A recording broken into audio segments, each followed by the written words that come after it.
Hi, నేను మీ సత్యవను Mahender Reddy Peyyala YouTube నేను అమ్మను. ఛానల్ సబ్స్క్రైబ్ చేసుకొని షేర్ చేయరి, లైక్ చేయరి.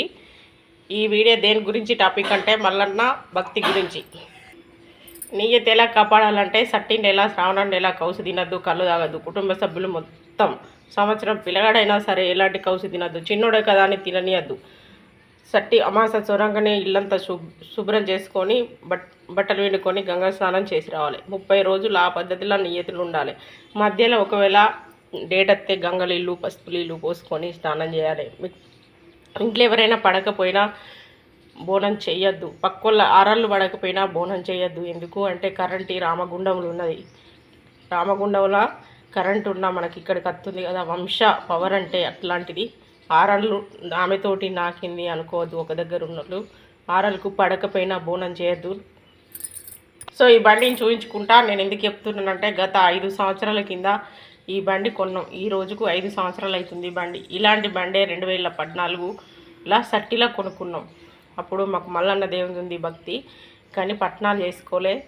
ఆ భార్యాభర్తలకు గొడవ వచ్చి ఆ బండి 80,000 అప్పుడు.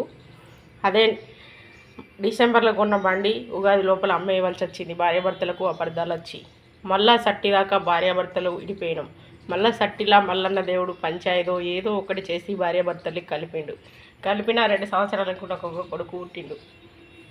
కొడుకు పుట్టిన 9 నెలల్లోనే నేను మల్లన్న దేవునికి రాజన్నకు గద్దెలేసుకొని పండుగ చేసినాక నాకు ఒక్కొక్కటిగా అదే సంవత్సరంలో నాకు కావాల్సినవి ఇచ్చిండు దేవుడు.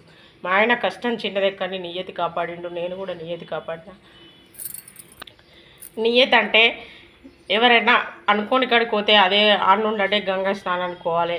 ప్రతిరోజు ఎంతో పవిత్రంగా భావించాలి. ఉతికిన బట్టలే కట్టాలి. అడ్డదిడ్డ మిడిసినే ముట్టుడు, బయట ఉన్నోళ్ళను తాకుడు, ఏదన్నా ముట్టున్నోళ్ళను తాకుడు, అలాగే దేవుని ఇంట్లోకి పోయి దీపం పెట్టుడు చెయ్యొద్దు.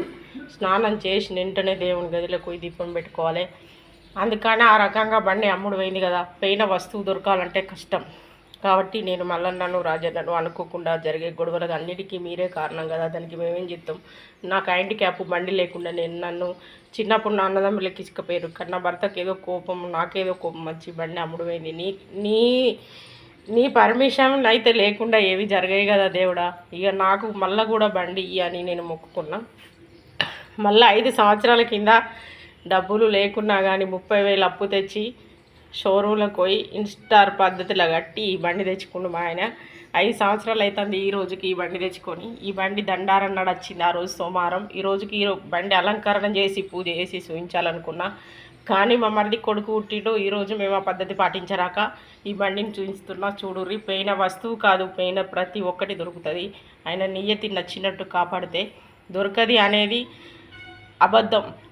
మన భక్తి ఎంతనో శక్తి అంతా దేవునికి. నచ్చితే ఖచ్చితంగా పోయినది తిరిగిస్తాడు.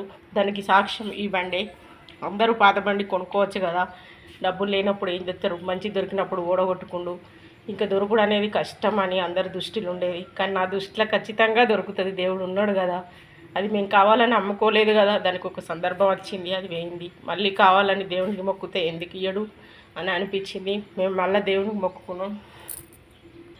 అందుకని ఈ బండి చూడండి. తప్పకుండా మీరు మల్లన్న రాజన్న భక్తులైతే మీరు కాపాడండి. మీకు ఏది కావాలన్నా దేవుడు ఇస్తాడు. అతని నియతి మీరు కరెక్ట్ పాటించాలి. మీకు తెలియకపోతే ఒగ్గయ్యగలని అడగాలి. సరేనా? మీ సత్యవ్వ బాయ్. దేవుడు మాకు ఇచ్చిన ఒకటి పొడగొట్టిండు, మళ్ళీ ఇచ్చిండు. ఏదైనా ఇస్తాడు. మల్లన్న భక్తి ఉంటే లేనిది ఏమీ లేదు. సరేనా? బాయ్. నేను మీ సత్యవ్వను.